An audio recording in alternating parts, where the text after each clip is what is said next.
Colorado Springs welcomed the spring of 2025 as usual. Snow melting in the foothills, the tourist season resuming, and the constant movement of locals who, after a long winter, were eager for warmth and renewal. Among them was Catherine Monroe, whose modern two-story home in the prestigious Broadmoor neighborhood served as both a testament to her professional success and a symbol of her personal achievements. On an early April morning, Catherine stood at the panoramic windows of her home studio, looking at the model of a new community center, a project that was to be the crowning achievement of her 15-year career as an architect. "Drake insists on changes to the East Wing," she said, her eyes fixed on the miniature building. "He says there's not enough light." Her husband, Ryan, a tall man with attentive eyes and prematurely graying temples, merely nodded, his gaze fixed on his laptop screen. "Are you listening to me?" Catherine turned, crossing her arms over her chest. "Sorry." Ryan blinked several times, as if coming out of a trance. "I was finishing my notes on the last patient.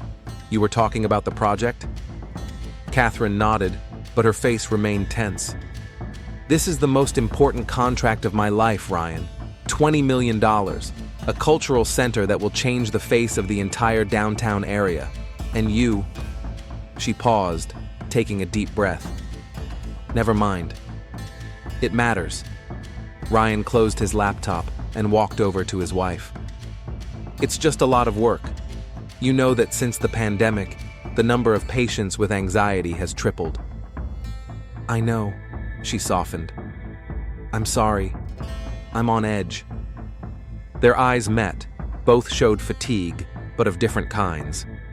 Catherine's was from endless negotiations and the struggle for recognition in the male-dominated world of elite architecture. Ryan's was deeper, almost existential. In 12 years of marriage, they had learned to read each other's moods, but in recent months, an invisible wall had grown between them.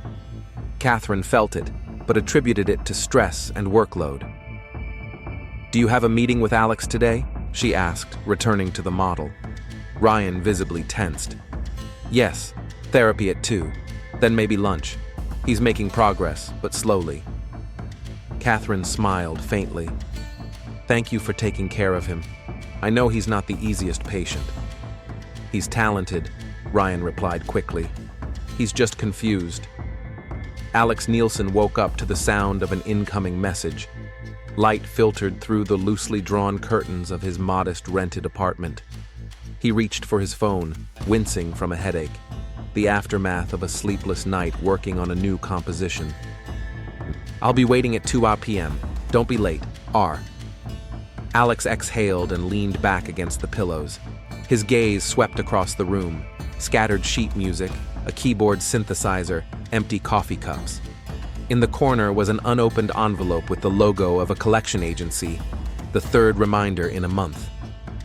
6 months ago, when he moved to Colorado Springs at his sister's insistence, everything seemed easier. Catherine promised to help with contacts at the local Philharmonic and with housing. "A new beginning," she said. And for a while, things went well.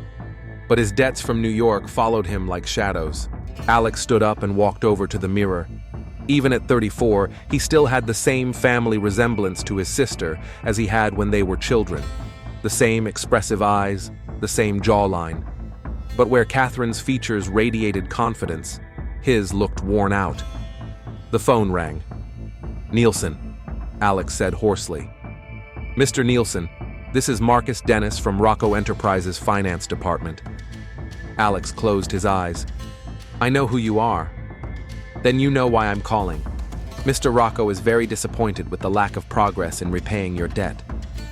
"I'm working on it." Alex ran his fingers through his hair. "I need a little more time." "Time is running out, Mr. Nielsen. You have 2 weeks to come up with at least half the amount. Otherwise, Mr. Rocco will be forced to resort to alternative methods of collection." The call ended. Alex threw the phone on the bed and began to dress frantically. He had just over an hour before his meeting with Ryan, and he still had to prepare a demo for a potential soundtrack client. Ryan Monroe's private practice was located in a converted historic building in the city center. His office, a spacious room with subdued lighting and minimalist decor, had been designed by Catherine early in their marriage.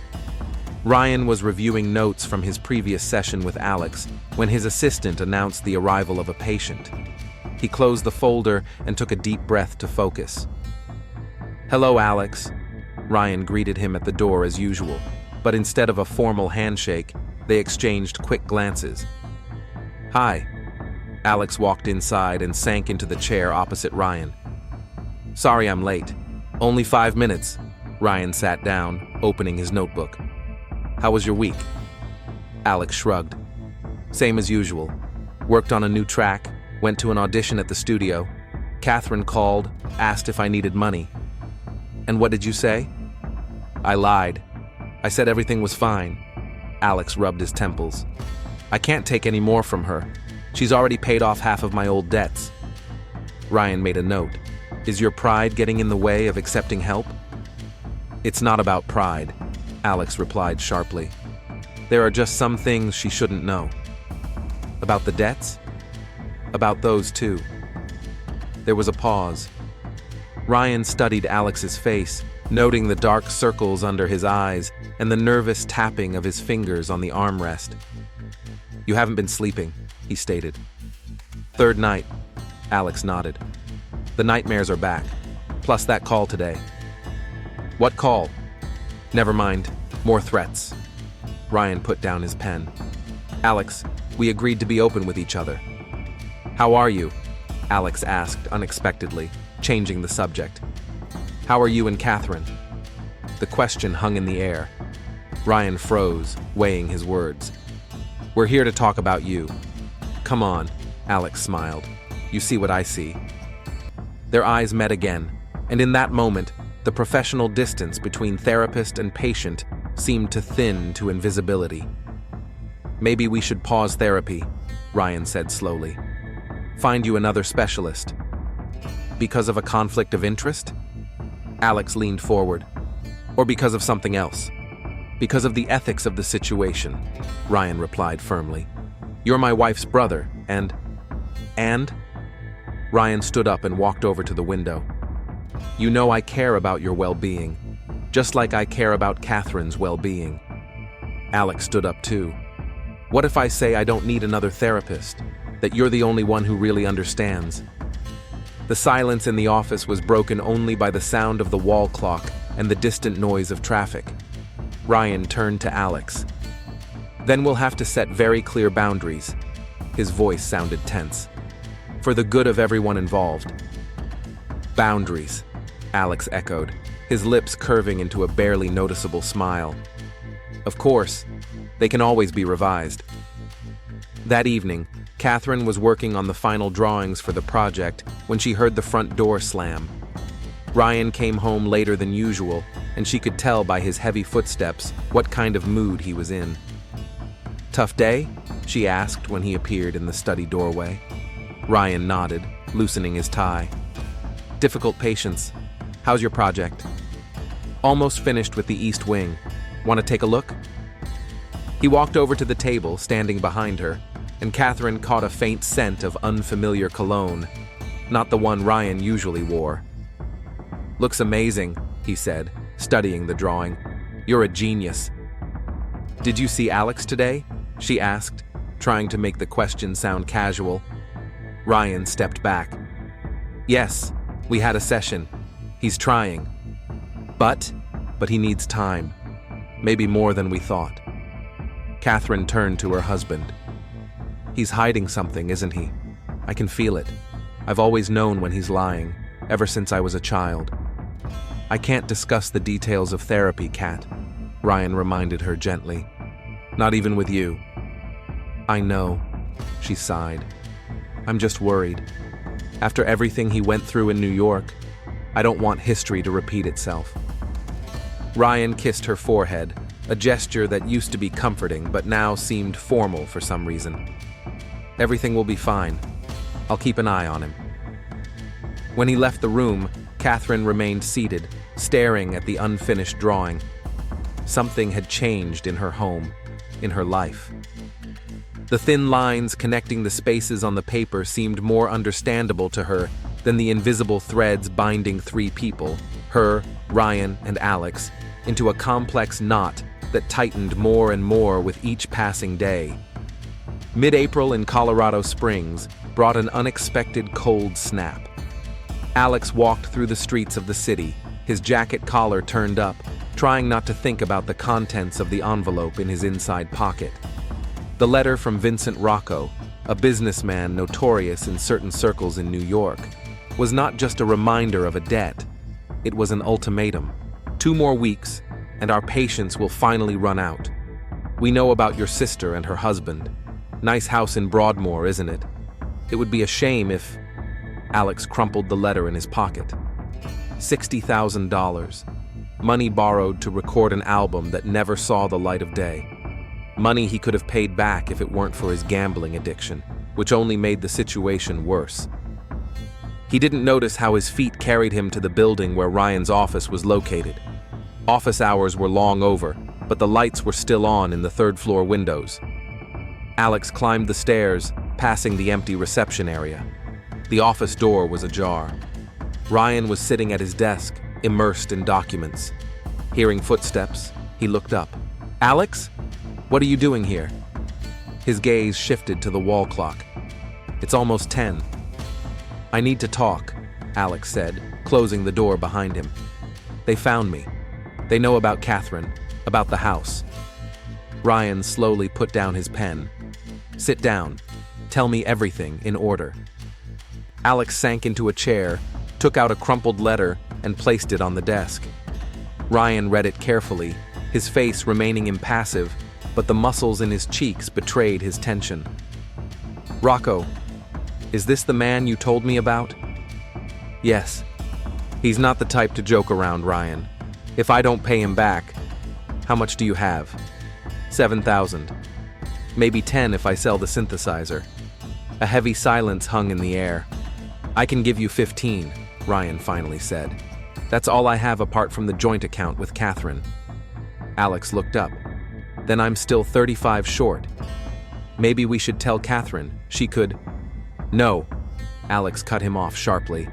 "She can't know, especially about everything else."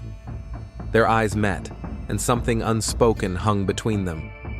"We shouldn't do this," Ryan said quietly, but he didn't look away. Alex stood up and walked around the table, stopping dangerously close. "We shouldn't what?" His voice sounded almost defiant. "Tell the truth? Admit that there's something between us?" Ryan stood up, their faces inches apart. "I'm married to your sister." "That didn't stop you 2 weeks ago." A moment of silence filled only by the sound of their breathing, and then a movement that erased the last boundaries of professional and family ethics. Catherine woke up in the middle of the night in an empty bed. The clock read 2:17 a.m. She threw on her robe and went downstairs, where a dim light was on in the study. Ryan was sitting in front of his laptop, his face looking exhausted in the blue light of the screen. "Can't sleep?" she asked, leaning against the doorframe. He flinched and quickly closed a window on the screen. "Finishing up notes from today's sessions," he rubbed his eyes. "Sorry to wake you." Catherine moved closer. "You've been working too hard lately, especially with Alex." Ryan tensed, almost imperceptibly. "He's a difficult case. Even for you?" Catherine sat down on the edge of the table, studying her husband's face. "Something's changed, Ryan. Between us. It's just stress." He took her hand. "You have that important project. I have the expansion of my practice." "It's not just that." She gently pulled her hand away. "You're pulling away, and I don't understand why." Ryan closed his laptop and stood up. "Let's go to bed." He kissed her on the forehead, a gesture that had become a familiar substitute for real intimacy. The morning is wiser than the evening. Later, lying next to her husband in the dark, Catherine thought about the strange, intuitive anxiety that had been haunting her for the past few weeks. In her work, attention to detail was critical. A miscalculation, an inaccurate line could lead to disaster. That professional instinct now told her that something in the structure of her own life had developed a dangerous crack. 2 days later, Catherine stopped by Ryan's office to pick up some documents for the bank. They were planning to refinance their mortgage. She was greeted in the reception area by Meredith, Ryan's assistant, with her usual friendly smile. "He's in a session," she said. "The documents are on the desk, as agreed." Catherine walked into her husband's empty office. The folder with the documents was indeed on the desk, but her attention was drawn to the slightly open door of the inner room where the therapy sessions took place. Usually, the soundproofing prevented her from hearing any conversations, but now she could hear muffled voices coming from inside, one of which she recognized immediately. Alex. She had no intention of eavesdropping. Ryan's professional ethics had always been sacred to her. But when she heard her name spoken by her brother with an intonation she couldn't recognize, something made her freeze. Catherine mustn't find out. Alex's voice sounded tense. It would kill her. "We can't keep doing this," Ryan replied. "It's wrong on every level." "But you feel the same way I do. I know it." There was a pause, and Catherine felt the ground slip away from under her feet. What were they talking about? What secret were they hiding? She quickly grabbed her folder and left, trying not to make any noise. Meredith called after her, but Catherine just waved her hand, unable to speak. Sitting in the car, she tried to make sense of what she had heard. There were several possibilities, and none of them seemed harmless. Alex had suffered from depression in the past and had gone through a period of drug abuse. Was he in trouble again? Or was it something else? That same day, at the Colorado Springs police station, Detective Diana Coleman was reviewing reports of a recent series of jewelry store robberies. At 40, she had a reputation as one of the best investigators in the Major Crimes Division. Methodical, thoughtful, with an almost supernatural instinct for detecting lies. "Coleman," Captain Harris called to her. "Something interesting has come in from New York." He placed a folder marked Interagency Cooperation on the table.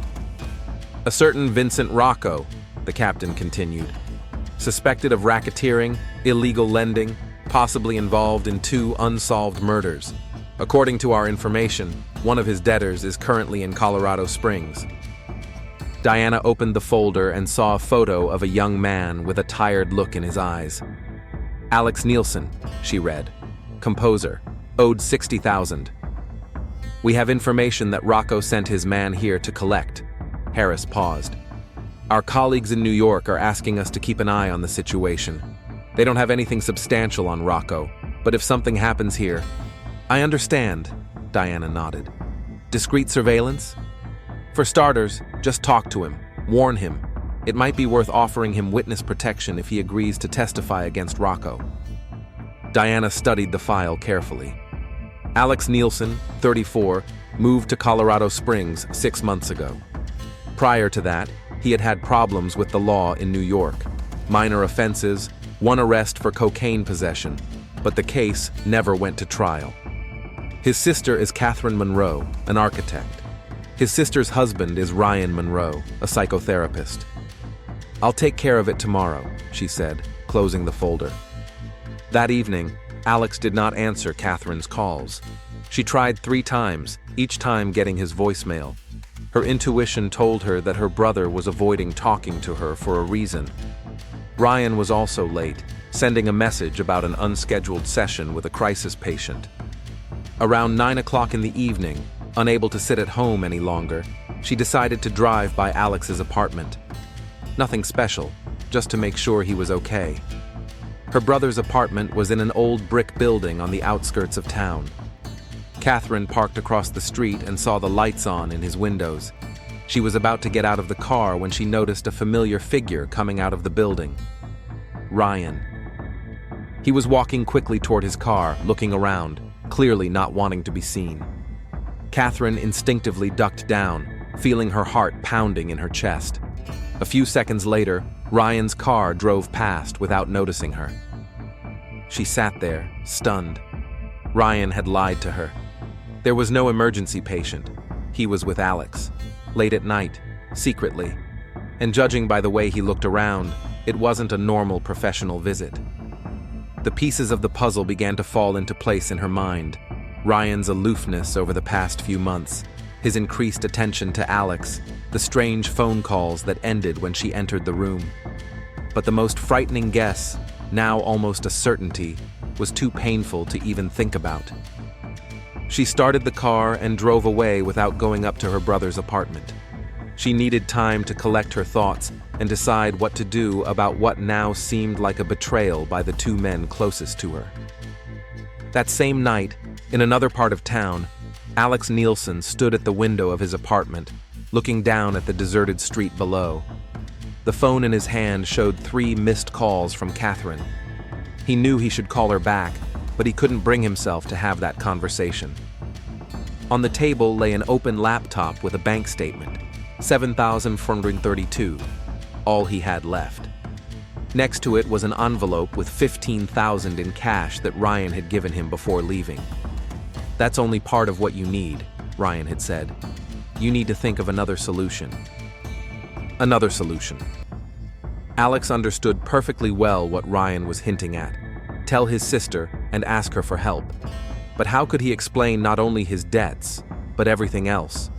How could he look into the eyes of the woman who had always supported him, knowing that he had betrayed her in the most unforgivable way? His thoughts were interrupted by a phone call, an unfamiliar local number.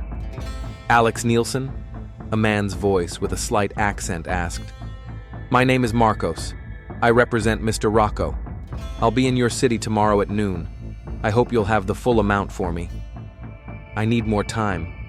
Alex felt cold sweat break out on his forehead. "I have part of it." "Mr. Rocco has been patient enough."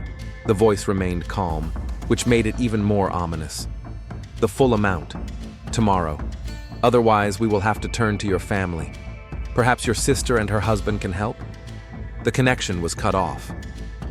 Alex sank into a chair, feeling as if the walls of the apartment were closing in on him. He had only a few hours left to find a way out of a situation that seemed hopeless. At that moment, looking at a photo of Catherine on his phone, he made a decision that would change all 3 of their lives forever. Friday morning greeted Colorado Springs with heavy rain. Alex woke up to the sound of raindrops drumming on the roof. His head was splitting after a sleepless night spent tossing and turning between despair and anger. A reminder lit up on his phone screen. Meeting with Marcos, 12. There were 5 hours left until the moment of truth. He sat up in bed and looked at the money spread out on the table. $22,132, less than half the amount he needed. Not enough to satisfy Rocco, but perhaps enough to buy some time. If only he had more time. His phone vibrated. A message from Ryan. "We need to talk. Seriously. I'll be there in an hour." Alex tossed his phone aside and headed for the bathroom. Staring at his exhausted reflection, he tried to gather his scattered thoughts. The plan that had formed last night was risky, desperate, almost insane. But there were no other options left. At the same time, Catherine sat in the conference room of the construction company, mechanically nodding in response to the contractor's comments. Her thoughts were far from the estimates and schedules being discussed. After what she had seen yesterday, Ryan secretly leaving Alex's apartment, she had hardly slept. When her husband came home, she pretended to be asleep, unable to look him in the eye. In the morning, he acted as usual, talking about his plans for the day and kissing her goodbye. What an amazing ability to lie. Or had she made it all up? Maybe there was an innocent explanation for Ryan's visit to Alex. "Catherine?" The chief engineer's voice brought her back to reality. "What's your opinion on the East Wing adjustment?" "I'm sorry." She straightened up, taking a deep breath. "Let's take a 5-minute break."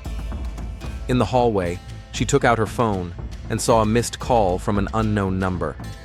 Voicemail.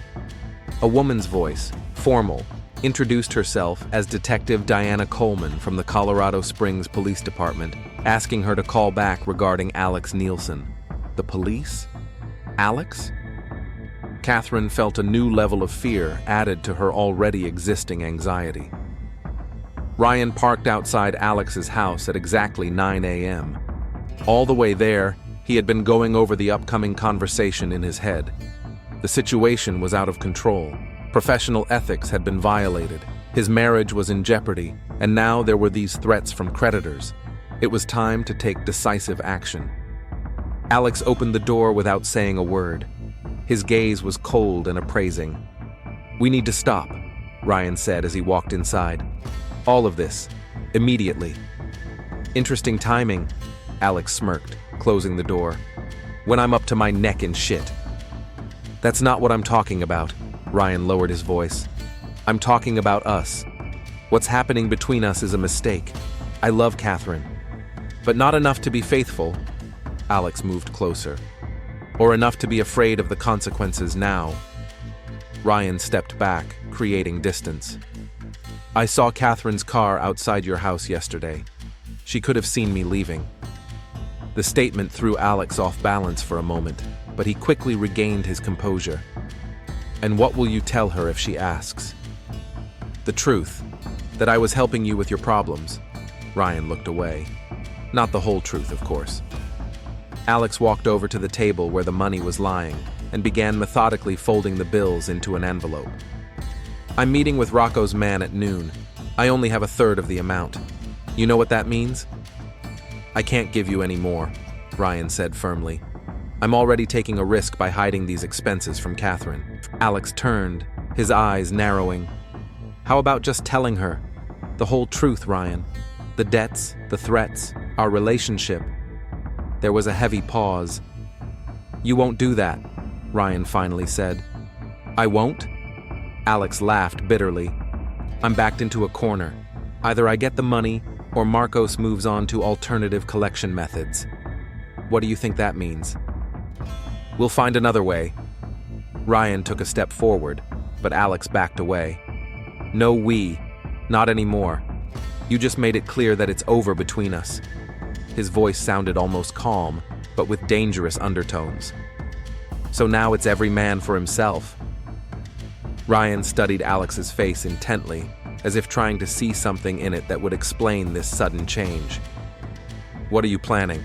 "To survive," Alex replied simply. "I'm going to call Catherine, today, and we'd better talk before you see her." Detective Diana Coleman sat in her unmarked car, parked 2 blocks from Alex Nielsen's apartment. She noticed a tall man with graying temples coming out of the building. Judging by the photos in the file, Ryan Monroe, Nielsen's sister's husband. He looked agitated, almost upset. Diana made a note in her notebook. Her assignment was simple: warn Nielsen of the potential danger and offer protection in exchange for cooperation against Rocco. But her intuition, honed by 15 years of police work, told her that there was more to it than that. She glanced at her watch. 10:45. There was still time to talk to Nielsen before he met with Rocco's representative. Perhaps she could prevent something irreparable from happening.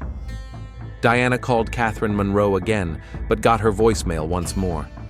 Not the best start, but working with the family of a potential victim was always a delicate task. Catherine left the construction company's office and finally listened to the message from the detective. What she heard made her freeze in the middle of the parking lot. The Colorado Springs Police Department is investigating the connections of a certain Vincent Rocco, a New York loan shark with a criminal past. Her brother owes this man a significant amount of money, and there is reason to believe that he may be in danger. She immediately dialed the detective's number. "Detective Coleman? This is Catherine Monroe. You left me a message about my brother." "Yes, Miss Monroe. Thank you for calling back. There is some information I would like to share with you in person. When could we meet?" "Right now, if possible. Is it urgent?" "I would say the situation requires attention," Diana replied cautiously. "I can be there in half an hour." Catherine gave her office address and ended the call, feeling a sense of impending doom growing inside her. All these secrets, Alex and Ryan's strange behavior, now it was starting to make sinister sense. Perhaps her husband's estrangement was not what she suspected.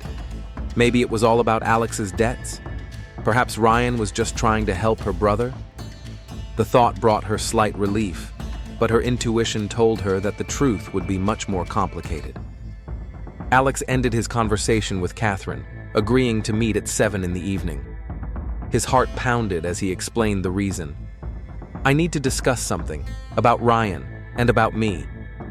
Catherine sounded tense, almost frightened, but she agreed. The plan was beginning to take shape. Blackmailing Ryan directly was pointless. He didn't have that kind of money. But Catherine's family, the Nielsen's, owned a trust left to them by their parents. Catherine, as the older sister and unofficial guardian of the family finances, had access to those funds. If she found out about the relationship between her husband and brother, about the debts, about the threats, she would do everything to protect them both, even if it meant emptying the family trust. Alex hated himself for such thoughts. Catherine had always been his support, his protector. Using her love against her was despicable, vile. But when his life was at stake, the doorbell interrupted his thoughts. Strange. He wasn't expecting anyone. Marcos wasn't due for another hour, and Ryan wasn't coming back. Approaching the door cautiously, Alex looked through the peephole. An unfamiliar woman in a strict suit. She looked official, but not threatening. "Who's there?" he asked without opening the door. "Detective Diana Coleman, Colorado Springs Police Department," she said, showing her badge through the peephole. "Mr. Nielsen, I need to talk to you." Alex felt a chill run down his spine. The police? Now? "Do I have a warrant?" His voice sounded unnaturally high. "No, Mr. Nielsen, I'm not here to arrest you. I'm here to warn you about a potential threat. It concerns Vincent Rocco." At the sound of that name, Alex gasped. He slowly opened the door, trying to look calm. "What do you know about Rocco?" "Enough to know that you're in danger," Diana said quietly but confidently. "May I come in? This isn't a conversation for the hallway." Alex stepped back, letting the detective inside. Out of the corner of his eye, he noticed the envelope of money on the table and hurried to cover it with a newspaper. "I don't understand what you're talking about," he began, closing the door. "Who is Rocco?" "Mr. Nielsen." Diana turned to him, her gaze penetrating and serious. "We have information that you owe Vincent Rocco a significant amount of money. We also know that his representative, Marcos, has arrived in Colorado Springs to collect this debt. Given Rocco's reputation, we have reason to believe that your life may be in danger." Alex sank down onto the sofa, suddenly feeling weak in the legs. How did the police know such details? "What do you want from me?" he asked. "Your cooperation," Diana replied simply. "Information about Rocco, his operations, his methods. In exchange, we can offer you protection." Alex laughed bitterly. "Protection? From Rocco? You don't understand who you're dealing with." "Believe me, I do," Diana said, sitting down opposite him. "2 unrecognized murders in New York, dozens of ruined lives, blackmail, extortion, intimidation. Rocco won't stop." "So what are you offering?" Alex ran a hand over his face. "I have a meeting with Marcos at noon. I only have 1/3 of the money.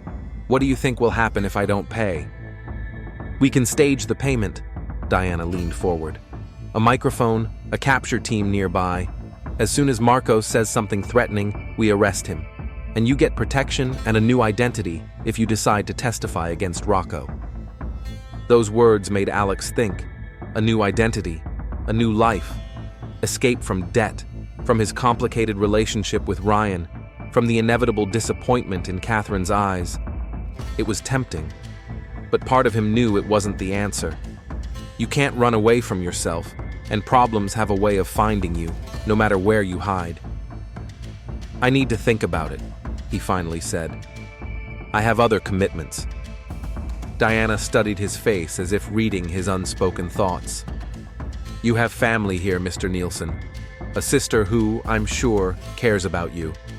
Think about her before you make a decision that could have irreparable consequences." She took out a business card and placed it on the table. "Call me when you decide. You have less than an hour before you meet Marcos. But remember, We can't protect you if you don't agree to cooperate." After the detective left, Alex sat motionless for a long time, staring at the business card. 3 options: agree to a deal with the police, somehow find the remaining amount, or blackmail Catherine and Ryan, exploiting their weaknesses and fears. He picked up the phone and dialed a number, not Diana's, another one. "Marcos, it's Alex Nielsen. Let's move our meeting to 8 o'clock tonight. I'll have the money, all the money." He hung up and felt a strange calmness. The decision had been made. There was no turning back. He looked at his watch, 12:30. He had 6.5 hours until his meeting with Catherine. Enough time to prepare for the conversation that would change their lives forever. At 6:30 p.m., Catherine Monroe parked outside Alex's house. The rain, which had been falling all day, had turned into a light drizzle, enveloping the city in a gray haze. After talking to Detective Coleman, Catherine's anxiety only intensified. Criminal connections, debts, threats, none of this fit with the image she had of her brother, or thought she had. She decided not to tell Ryan about the detective's call, at least not until she had spoken with Alex. Something told her that her husband knew more than he was saying. As she climbed the stairs to her brother's apartment, Catherine mentally prepared her questions. Why did he get involved with loan sharks? Why didn't he come to her earlier? What kind of relationship did he have with Ryan? But when the door opened and she saw Alex's exhausted face, all her prepared words vanished. "Come in," he said, stepping aside. Alex's apartment looked different than usual. It was tidy, and on the table was a bottle of expensive whiskey and 2 glasses, as if he were preparing not for a difficult conversation, but for a celebration. "I spoke with Detective Coleman," Catherine began without preamble, sinking into an armchair. "She told me about your problems, about Rocco." Alex froze, then slowly poured whiskey into both glasses. "And what did she say?" "That you're in danger, that you owe $60,000 to some criminal element in New York." Catherine leaned forward. "Why didn't you come to me right away, Alex?" He handed her a glass, their fingers touching for a moment, cold and trembling. "Because that's not my only problem," he replied quietly, moving away to the window. "There's something else you need to know, about Ryan, and about me." Catherine felt her heart sink. Deep down, she already knew what she was going to hear, but she still wasn't ready for it. "We're having an affair, Kat," Alex said without turning around. "It's been 3 months. It happened during therapy. First emotional intimacy, then—" He didn't finish, but he didn't need to. Catherine sat there, stunned, even though suspicions had been gnawing at her for a long time.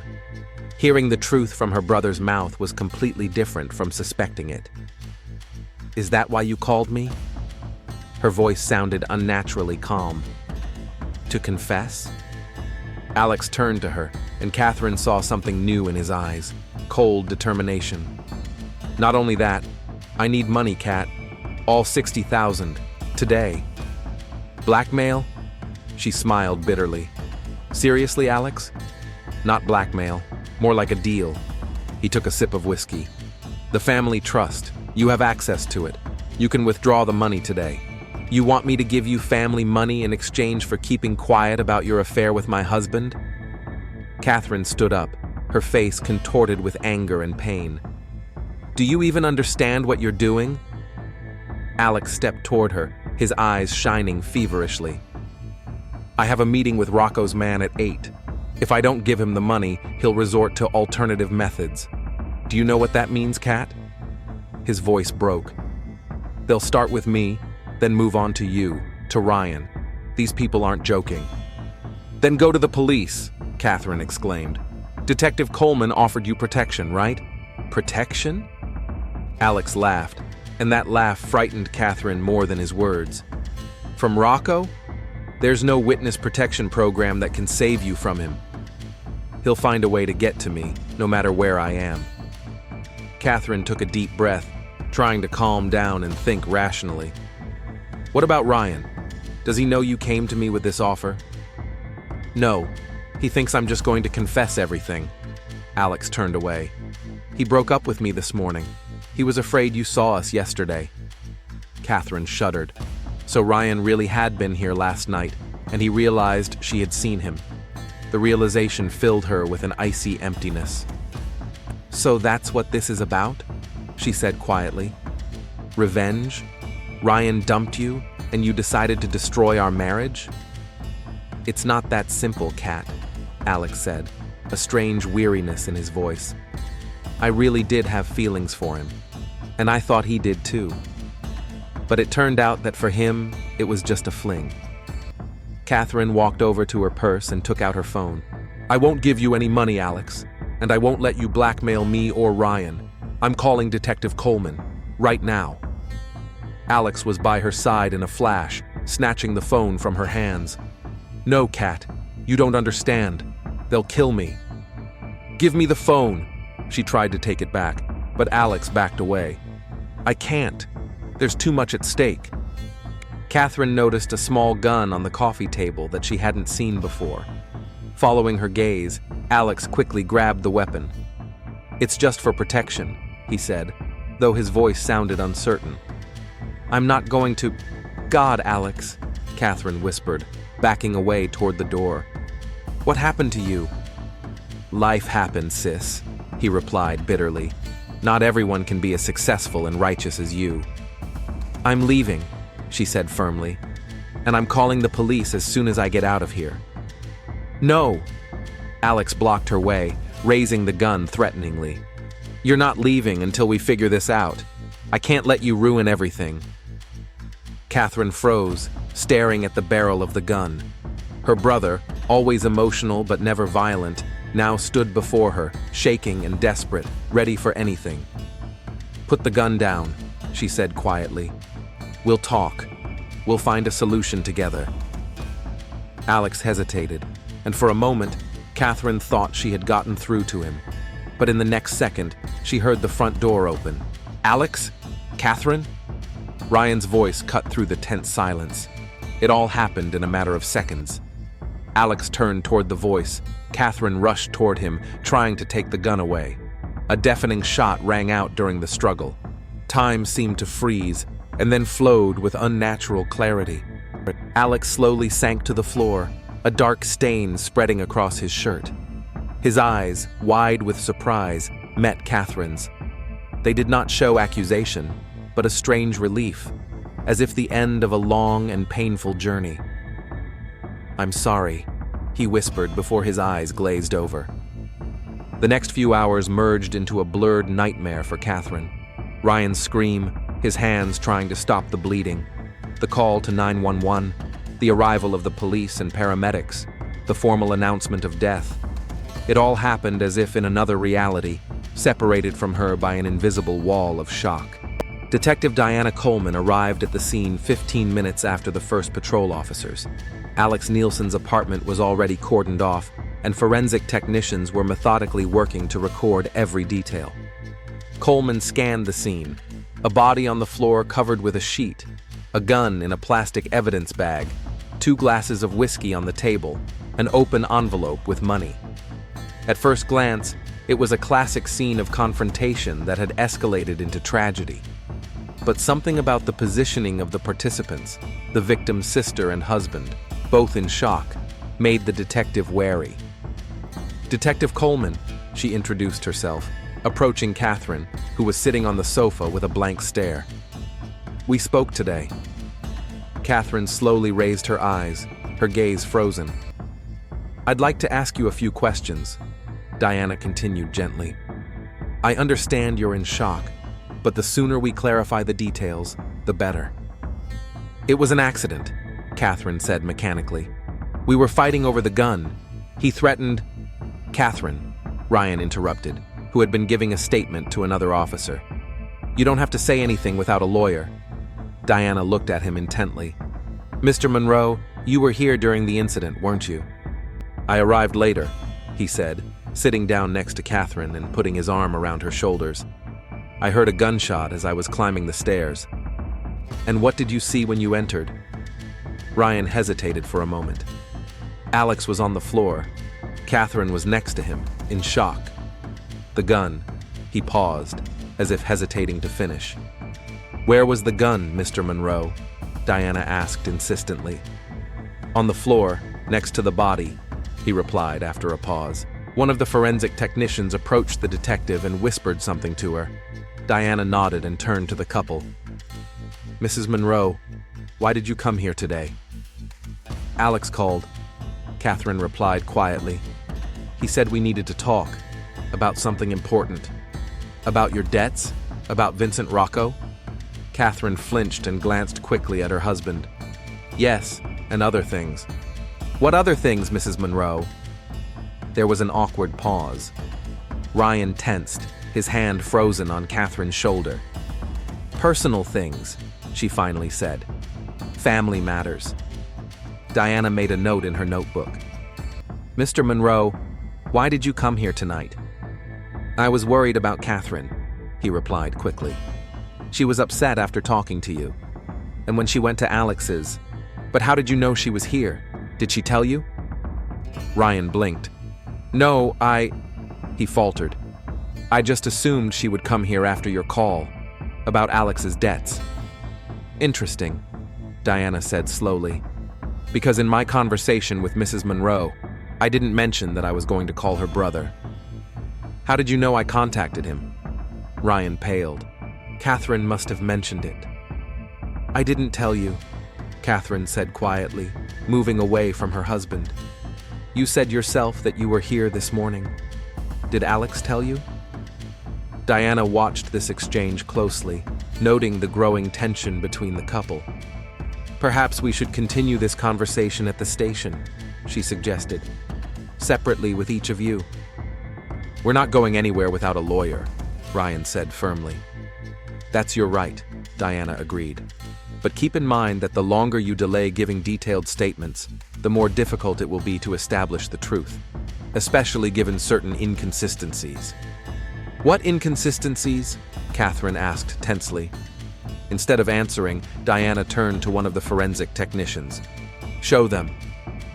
The technician approached with a tablet displaying photographs of the room taken from several angles. The position of the body, the position of the gun, the blood spatter, Diana explained. Everything indicates that the shot was fired from a distance of at least 1 meter. This contradicts the version of events involving a struggle for the weapon. Catherine and Ryan exchanged glances. Her eyes showed genuine horror, his something very similar to panic. "In addition," Diana continued, "the gun is registered to Ryan Monroe. Are you saying you didn't know your brother had it, Mrs. Monroe?" Catherine slowly turned to her husband, her face pale. "Is that true? Is that your gun?" Ryan opened his mouth but didn't say a word. At that moment, the apartment door swung open and a young officer entered. "Detective Coleman, we have a problem. There's a man downstairs claiming to have an appointment with Alex Nielsen. He gave his name as Marcos. A weapon was found on him." Diana nodded. "Detain him and call for another car." She turned to Catherine and Ryan. "I think we really should continue this conversation at the station, right now." As the couple was being led out of the apartment, Catherine noticed an open envelope with money on the table, the very same $15,000 that Ryan had given Alex, a detail that now took on a sinister meaning in light of the circumstances that had come to light. As she left the apartment, she turned around one last time to look at the place where her brother's body lay. At that moment, all her emotions, shock, grief, betrayal, seemed to recede, giving way to one crystal-clear thought: nothing would ever be the same again. The Colorado Springs police station was never empty at night, but this Friday was particularly busy. Catherine and Ryan Monroe were in separate interrogation rooms, each accompanied by a lawyer. In the third room, Detective Coleman was questioning Marcos Vasquez, Vincent Rocco's representative. Diana was studying the preliminary report from the forensic team when Captain Harris entered her office. "Anything from Vasquez?" "Nothing useful," Diana shook her head. "He claims he only came to collect a debt. He supposedly knew nothing about the romantic relationship between the victim and his son-in-law." Do you think he's lying? I don't think it matters. Diana pointed to the folder with the reports. The ballistics, the gunpowder residue, the angle of the bullet, it all contradicts the story of an accidental discharge during a struggle. So one of them is lying, Harris concluded. Or both, Diana stood up. It's time to have a frank conversation with them. Catherine Monroe sat motionless, staring at her hands. It was the 6th hour of questioning, and her lawyer had already advised her twice to exercise her right to remain silent. But something inside her had broken. Exhaustion, shock, grief. It all mixed into an explosive cocktail that eroded what little self-control she had left. When the door opened and Detective Coleman entered with a new folder of documents, Catherine looked up. Mrs. Monroe, Diana sat down across from her, laying out photos of the crime scene. Let's talk about what really happened in your brother's apartment today. Catherine remained silent, her gaze sliding over the photos. Dead Alex, the gun, blood spattered on the wall. We reviewed the surveillance footage around the house, Diana continued. Your husband arrived at the scene not after the shooting, as he claims, but 12 minutes before it. Catherine flinched, but said nothing. In addition, Diana placed a printout of phone calls in front of her. There were 7 calls between your husband and your brother today. The last one was 8 minutes before your arrival. Catherine's lawyer leaned toward her. You don't have to answer. No, Catherine interrupted, her voice broken but determined. I want to talk. Over the next hour, she told him everything. About her suspicions regarding the relationship between her husband and brother, about the call from Alex, about his confession and attempt at blackmail, about the appearance of the gun. But I didn't shoot him. Her voice trembled. When Ryan came in, we did fight over the gun. Alex threatened me, demanded money from the family trust. Then Ryan appeared, and everything happened so fast. A shot, but it wasn't me. Are you saying Ryan fired the shot? Diana clarified. Catherine closed her eyes, tears rolling down her cheeks. I didn't see. Everything was a blur. I heard a shot, turned around and saw Alex falling. Ryan was standing at the door. With a gun? Without? I don't remember. She opened her eyes, and they showed painful awareness. God, I really don't remember. Diana made a note. Witness amnesia in traumatic events was not uncommon, but there was also the possibility that Catherine was lying or subconsciously protecting herself. What do you remember after the shot? Ryan rushed to Alex. He tried to stop the bleeding. He yelled at me to call an ambulance. He seemed shocked. And the gun? Where was the gun? Catherine frowned, straining her memory. On the floor, next to Alex. Did you touch it? No, she shook her head. I couldn't even look at it. Diana gathered the photos and stood up. Thank you for your cooperation, Mrs. Monroe. Now we'll talk to your husband. Ryan Monroe's interrogation was quite different. Unlike Catherine, who was in a depressed state, he remained tense and calm, choosing his words carefully. His lawyer, a well-known criminal defense attorney, hardly intervened, allowing his client to speak. Mr. Monroe, Diana began, laying out the same evidence on the table. Your wife has given us her version of events. Now we would like to hear yours, the full version. Ryan folded his hands on the table, his face a mask. I lied about the time I arrived, he admitted, and about a few other things, but I didn't kill Alex. Why did you go to his apartment? He called me. He was panicking. He said he was going to tell Catherine about us and demand money. I tried to talk him out of it. Ryan ran his hand through his hair. We did have an affair. I'm not proud of it, but it's true. What about the gun? Diana pointed to the photo of the weapon. It's registered in your name. Ryan nodded. I kept it in a safe at the office. Alex knew the code. He paused. I didn't know he took the gun. When you entered the apartment, what did you see? Catherine and Alex. They were arguing. He had the gun. He was pointing it at Catherine. Ryan swallowed. I yelled. He turned toward me. Catherine rushed at him, trying to take the gun away. A shot rang out during the struggle. Are you claiming that the gun went off accidentally during the struggle? Diana raised an eyebrow. Ballistics evidence suggests otherwise. The shot was fired from a distance of at least 1 meter. There was no struggle. Ryan froze, his eyes darting to the lawyer, who shook his head slightly. Perhaps I'm mistaken about the details, Ryan said slowly. It all happened so fast. Or perhaps, Diana leaned forward, you are deliberately distorting the facts to protect yourself, or someone else. There was a heavy pause. I want to speak with my client alone, the lawyer finally said. Diana nodded and left, feeling that she was close to the solution.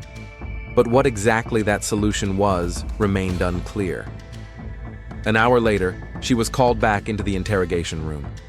Ryan Monroe sat with his back straight, his face determined. I'm ready to tell the truth, he began without preamble. The whole truth. According to Ryan's testimony, he did arrive earlier than he had initially claimed. Alex had asked him to come so they could confess their relationship to Catherine together. But when Ryan arrived, Alex was alone and furious. He accused Ryan of betrayal, of wanting to break up with him and return to a normal life with Catherine. He showed me a gun, Ryan continued. He said he had a plan now. He was going to blackmail Catherine, demand money from the trust in exchange for keeping quiet about our affair. I tried to talk him out of it, but he was like a different person. He said Rocco's man would be there in an hour, and if he didn't have the money... Ryan paused. I didn't recognize him. It wasn't the Alex I knew. What happened next? Diana asked. We argued. I said I wouldn't let him blackmail Catherine, that I'd go to the police if I had to. He pointed a gun at me. Ryan took a deep breath. I don't remember how I ended up next to him. I just remember us fighting, and then a shot. Are you saying you accidentally shot him in the struggle? Yes, Ryan nodded. It all happened so fast. The gun was between us, and suddenly... What about Catherine? Where was she? She wasn't there, Ryan said firmly. She came in a few minutes after the shot. I panicked. I told her I had just arrived and found Alex wounded. She was in shock. I don't think she understood what I was saying. Why did you decide to confess now? Because I can't let Catherine take the blame, Ryan said, looking down. She doesn't deserve it. It's enough that I ruined our marriage with my betrayal. I won't let her suffer for something she didn't do. Diana recorded his statement, watching Ryan closely. His story sounded sincere, but something still didn't add up. Mr. Monroe, if I didn't know the results of the forensic analysis, I might believe you, she said, placing a new photograph in front of him. But the gunpowder residue on your wife's hands tells a different story. She fired the gun, not you. In the police station conference room, Diana Coleman presented the final conclusions of the investigation to Captain Harris and the district attorney. After re-interviewing both spouses and comparing the evidence, the picture became clear. She pointed to the board with the timeline of events. Ryan Monroe did indeed have a romantic relationship with Alex Nielsen. When Catherine began to suspect this, Alex, cornered by debt, decided to use the situation to his advantage. Diana moved on to the crime scene photos. He invited Catherine over, confessed to his relationship with her husband, and demanded money. When she refused, he took out a gun he had previously taken from Ryan's safe.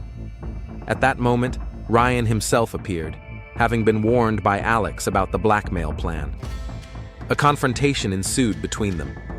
Ryan tried to protect Catherine, who was being threatened by Alex. In the ensuing struggle, the gun ended up in Catherine's hands, and she fired the fatal shot. Diana paused. But not accidentally, as the couple claimed. Judging by the trajectory of the bullet and the absence of signs of a struggle at the moment of the shot, Catherine Monroe deliberately pulled the trigger. The motive? Asked the prosecutor. A combination of factors: her husband's betrayal, her brother's blackmail, fear of creditors. Diana showed the latest photos. We found a notebook in her purse with the contact details of divorce lawyers.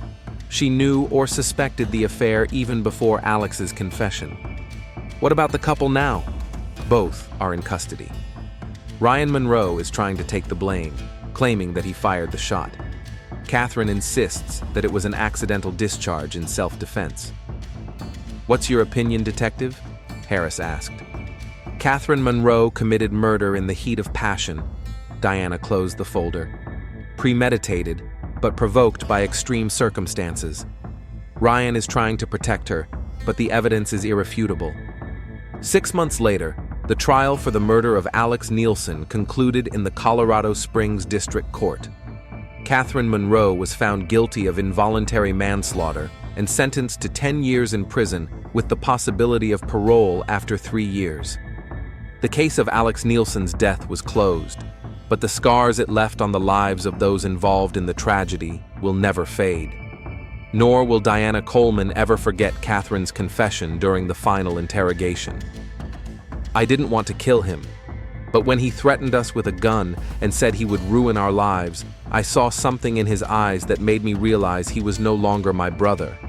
And I made a choice. It was wrong, it was terrible, but it was the only one that seemed possible at the time."